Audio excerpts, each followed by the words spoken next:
إذا زلزلت الأرض زلزالها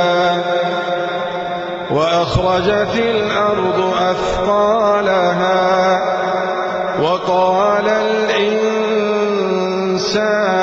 ما لها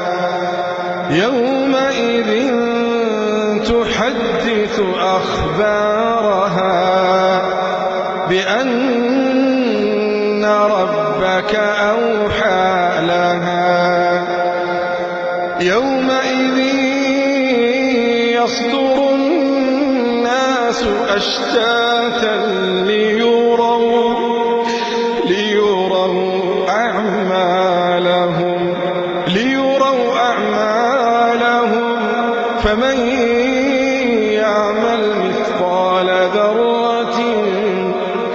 فمن يعمل مثقال ذرة خيرا